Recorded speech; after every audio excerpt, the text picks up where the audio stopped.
Hi, my name is Gloria Lee, and I've been in children, youth, and family ministries for about 25 years now. And I just want to share with you some of my passion and what I've been learning in many years of ministry. And of course, there's still so much I'm still learning. But one thing that I'm really passionate about and that is on my heart is how we help kids know, understand, and apply the Bible better. Um, Many years ago, I was watching a documentary on PBS, and I remember this quote so vividly. It said, if kids don't learn the way we teach, then teach the way they learn. And that quote really resonated with me. It really stuck with me because I started thinking, am I teaching our kids on Sundays or weekends in the way that they learn so that they would remember the Bible truth, but it also makes sense to them and they can apply. So that's been a big question I've been asking myself. And I know there's so many different learning theories out there. I'm a education nerd. I love doing a lot of research on what is effective in teaching kids. And something that I came across is called the multiple intelligence theory by Howard Gardner. And there's still a lot of debate about the effectiveness of learning styles and how that helps kids learn. But I think in my ministry, I've applied a lot of his theories, and it's really helped me keep kids engaged.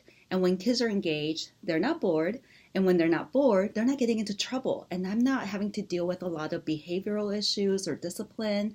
And this is something that I've started working with my volunteers on so that they're very aware of really hitting all different learners in the group. Because obviously when you're in a group of 8 to 10 or in a large group of even hundreds of kids, you're going to get kids with all sorts of different learning styles. But oftentimes we teach the way we were taught, or we teach what's easier, what's comfortable, or we teach the way we learn. So for me, because I tend to be a visual learner, I use a lot of visual aid. But I am not a kinesthetic learner. I am a couch potato. I am not the person that gets up and moves around a lot. So that's the last thing on my mind when I'm teaching. But this theory has helped me be aware of different learning styles and how I really need to cater to that. Because I realized the way I teach often tends to attract kids that learn similar to me, but I may lose a bunch of kids that love to move around and that are kinesthetic learners. So I just want to quickly share with you 8 different learning styles that's been identified by Howard Gardner's multiple intelligence theory. The first one is word smart, and these are kids that are very verbal, linguistic, their strength or memorization. These are kids that are really good at memorizing verses. They love reading and writing, and they love to connect with Jesus through engaging in discussions or journaling, rewriting what they've just learned. And oftentimes in our education setting, we tend to cater to word smart kids and logic smart kids. So SAT has verbal and math. And those are 2 that we tend to focus on. So of course, the logic smart or math kids are kids that are really into problem solving, that are actually good at abstract thinking. They love to explore the Bible step by step because it has to be very logical.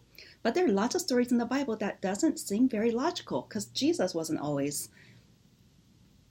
logical the way we want him to be. These are kids that love to analyze events or analyze situations. But they're also really good at thinking through hard questions. So we have the word smart and the logic smart kids.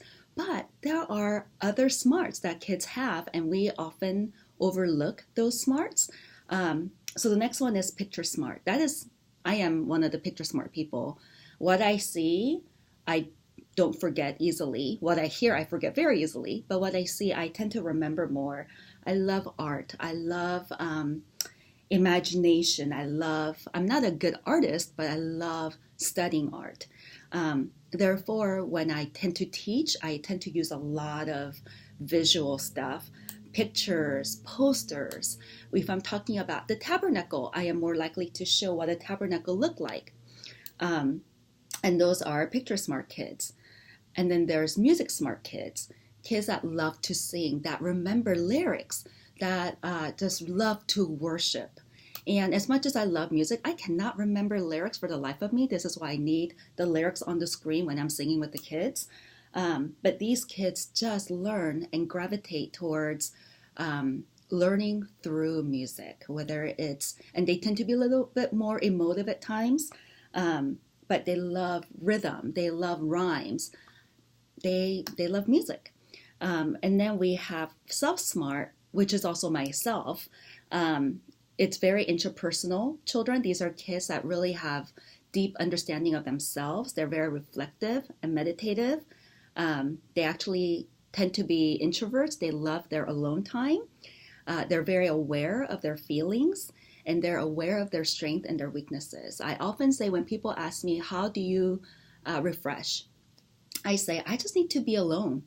I go to the beach, I hang out by myself at the beach, and it's just me, God, and water. And that's what really helps me, because I just need that self-reflection time.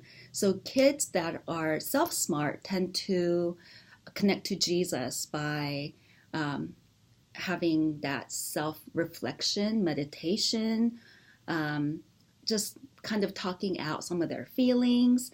And they actually love to pray a lot of times. And then we have the body smart, which is what I am not. When people ask me, hey, do you want to go hiking? Or, do you want to go play a sport? I'm like, why? Why would I do that? Because I am not body smart at all. And oftentimes when we have kids, we actually have a lot of body smart kids, especially amongst the boys.